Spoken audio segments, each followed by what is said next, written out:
भाइयों और बहनों, क्या आपने सुना है उस देवी का नाम जिससे राक्षस भी कांपते थे, जिसे रावण अपनी अंतिम शक्ति मानता था? हां, वही देवी निकुंबला। लेकिन जब उनका सामना हुआ राम भक्त पवन पुत्र हनुमान जी से, तो लंका थर्रा उठी, आसमान गरज उठा और युद्ध का इतिहास बदल गया। आइए सुनते हैं हनुमान जी वर्सेस देवी निकुंबला, लंका की अद्भुत कथा। जय श्री राम। भाइयों और बहनों, आज मैं आपको सुनाने जा रहा हूं रामायण का एक ऐसा रहस्यमय प्रसंग जिसे बहुत कम लोग जानते हैं।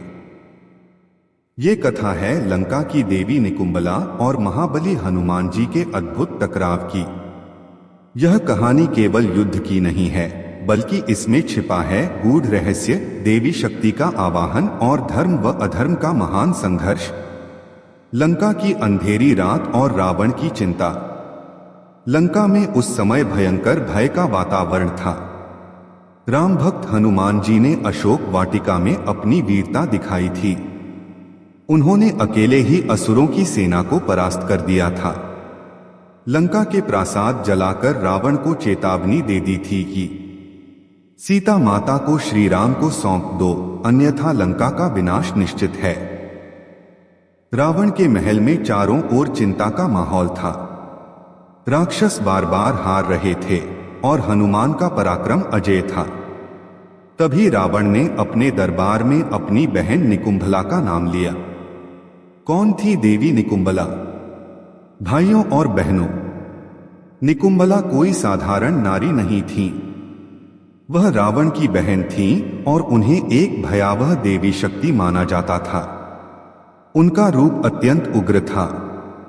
लाल आंखें, हाथों में खून से सनी तलवारें और शरीर से अग्नि निकलती रहती थी। लंका के राक्षस उन्हें अपनी रक्षक देवी मानते थे। रावण का विश्वास था कि जब तक निकुंभला देवी की कृपा लंका पर रहेगी, कोई भी शत्रु लंका को नहीं जीत सकता। इसलिए उसने आदेश दिया कि देवी निकुंभला की विशेष पूजा की जाए और उनका आह्वान किया जाए। निकुंभला की पूजा और बलिदान रावण ने अपने पुरोहितों को बुलाया। असंख्य असुर सैनिक उस देवी की पूजा करने लगे।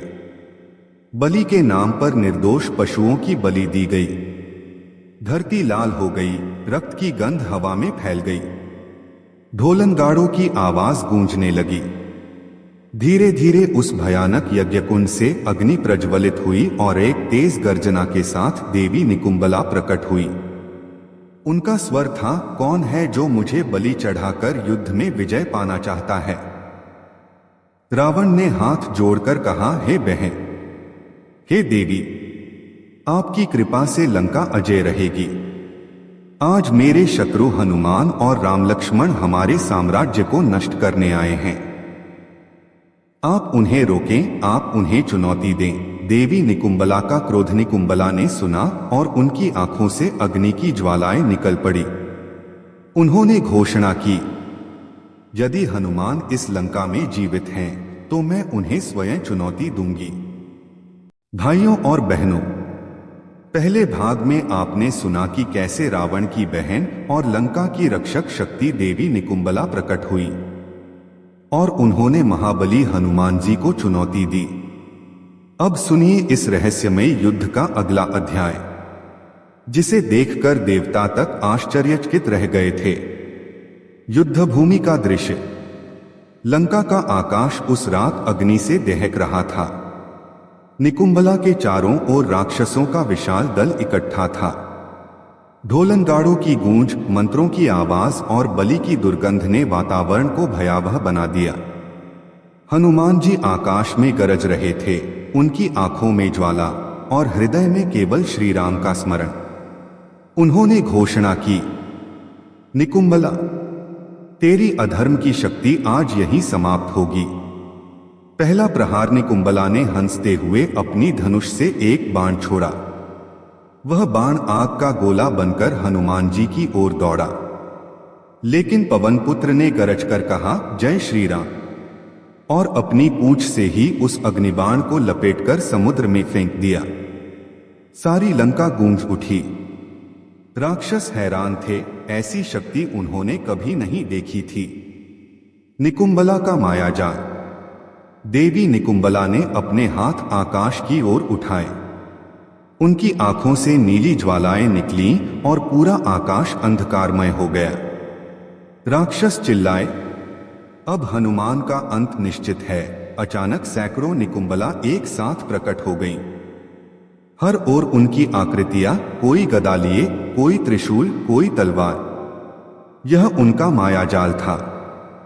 हनुमान जी ने देखा और मुस्कुराए। भले ही तू 100 रूप धारण कर ले, सच्ची शक्ति केवल राम के नाम में है। उन्होंने अपने विशाल स्वरूप का विस्तार किया, इतने बड़े कि पर्वत जैसे लगने लगे। एक ही गर्जना से निकुंबला के कई माया रूप नष्ट हो गए। टकराव का दूसरा चरण। क्रोधित होकर निकुंबला ने अपनी तलवार निकाली। उस तलवार की धार से बिजली निकल रही थी। उन्होंने आकाश से उतरकर सीधा हनुमान जी पर प्रहार किया। हनुमान जी ने अपनी गदा से उस वार को रोका। आवाज इतनी भयंकर थी कि लंका की दीवारें हिल गईं। राक्षसों के कान फटने लगे। युद्ध और भी भयानक हो गया। कभी हनुमान जी उन्हें गदा से मारते, कभी निकुंबला अग्निबाण बरसाती। आकाश में आग और बिजली का खेल चल रहा था। लंका में भय। लंका के महल से रावण सब देख रहा था। उसकी आंखों में चिंता थी। वह जानता था कि निकुंबला की शक्ति अपार है, लेकिन हनुमान को हराना आसान नहीं। राक्षसों की भीड़ दूर से चिल्ला रही थी, जय निकुंबला, जय नी।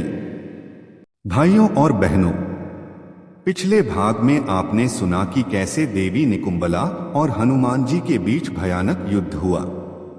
निकुंबला की अग्नि, मायाजाल और राक्षसी शक्ति सब ध्वस्त हो गई, लेकिन वह अभी हार मानने वाली नहीं थी। अब सुनिए इस कथा का अंतिम अध्याय, जहां धर्म और अधर्म का निर्णायक टकराव हुआ। निकुंबला की अंतिम शपथ। धरती पर गिरकर भी निकुंबला ने अपनी आंखें बंद की। उन्होंने क्रोध से कहा, हनुमान, मैं रावण की बहन हूं, लंका की रक्षक देवी हूं। जब तक रावण जीवित है, मेरी शक्ति कभी समाप्त नहीं होगी। आज मैं अपना अंतिम मायाजाल रचूंगी, जिससे स्वयं देवता भी कांप उठेंगे। उनकी आवाज गूंजी और पूरा लंका द्वीप हिल उठा। आकाश में काले बादल छा गए। समुद्र की लहरें ऊंची उठीं और भय का वातावरण छा गया। मृत्युजाल की रचना। निकुंबला ने यज्ञकुंड से अग्नि उठाई और उसमें अपना ही रक्त अर्पित किया। जैसे ही रक्त अग्नि से मिला, वहां से एक भयानक प्राणी उत्पन्न हुआ। विशालकाय, हजारों आंखों वाला, जिसके मुंह से ज्वालाएं निकल रही थीं। वह राक्षसी रूप चिल्लाया, मैं हूं विनाश, मैं हनुमान का अंत कर दूंगा। राक्षसों ने देखा और जयकार की, जय निकुंबला, जय विनाशक, हनुमान जी का धैर्य। भाइयों और बहनों, यह दृश्य देखकर सामान्य योद्धा डर से कांप जाता। लेकिन हनुमान जी कौन हैं? वे राम भक्त हैं, जिनकी नसों में केवल भक्ति और साहस बहता है। हनुमान जी ने उस विशाल प्राणी को देखकर हंसते हुए कहा, तू चाहे कितने भी रूप धर ले, तेरी शक्ति केवल अधर्म से पनपी है, और अधर्म का नाश होना ही धर्म का नियम है। उन्होंने गदा उठाई और पूरे बल से उस प्राणी पर प्रहार किया, लेकिन वह प्राणी फिर से खड़ा हो गया, क्योंकि उसे निकुंबला के रक्त से शक्ति मिल रही थी। आकाशीय संग्राम। अब युद्ध आकाश में फैल गया। हनुमान जी बादलों पर कूद रहे थे, गदा से वार कर रहे थे, और वह प्राणी गरजकर अग्नि उगल रहा था। लंका की धरती से रावण यह दृश्य देख रहा था। उसके होठों पर मुस्कान थी। अब देखता हूं राम का दूत कैसे जीतता है। लेकिन हनुमान जी का धैर्य अटल था। उन्होंने आंखें बंद की, श्री राम का स्मरण किया और गर्जना की, जय श्री राम। उनकी आवाज से आकाश फट पड़ा। देवताओं ने आशीर्वाद दिया। अचानक गदा में दिव्य प्रकाश आ गया। निकुंबला का अंत। हनुमान जी ने उस प्राणी पर गदा का अंतिम प्रहार किया। प्रहार इतना भयानक था कि प्राणी हजारों टुकड़ों में बिखर गया। निकुंबला का रक्तसूत्र टूट गया। उनका शरीर थरथराने लगा। वे चिल्लाईं, नहीं, यह संभव नहीं। मेरी शक्ति, मेरी पूजा, मेरे बलिदान सब व्यर्थ हो गए। हनुमान जी ने कहा, निकुंबला, तेरी शक्ति हिंसा और अधर्म पर आधारित थी। धर्म और भक्ति की शक्ति सदा अमर रहती है। तेरा अंत निश्चित था। और जैसे ही सूर्य की पहली किरण लंका पर पड़ी, निकुंबला अग्नि में विलीन हो गई। उनकी गर्जना धीरे धीरे मौन हो गई। लंका का मौन। उनके अंत के साथ ही लंका में छाया अंधकार मिट गया। राक्षस भय से कांपकर इधर उधर भागने लगे। रावण का चेहरा पीला पड़ गया। हनुमान जी ने अपने स्वरूप को छोटा किया और आकाश से उतरकर भूमि पर खड़े हो गए। उन्होंने सीता माता का स्मरण किया। फिर श्री राम का नाम लेकर कहा, धर्म की विजय हो, अधर्म का अंत हो। कथा का संदेश। भाइयों और बहनों, इस कथा से हमें यह संदेश मिलता है कि अधर्म चाहे कितना भी बलवान क्यों न हो, वह भक्ति और धर्म के सामने टिक नहीं सकता। निकुंबला जैसी शक्तियां हिंसा और रक्त से जन्म लेती हैं, लेकिन हनुमान जी की शक्ति भक्ति और प्रेम से जन्मी है। यही कारण है कि अंत में धर्म की ही विजय होती है। समापन। तो भाइयों और बहनों, ये थी वह अद्भुत और रहस्यमयी कथा, हनुमान जी वर्सेस देवी निकुंबला। लंका की धरती आज भी इस युद्ध की गवाही देती है और हम सबके लिए यह स्मरण कराती है कि जब तक हृदय में श्री राम का नाम है, तब तक कोई भी निकुंबला हमें पराजित नहीं कर सकती। जय श्री राम।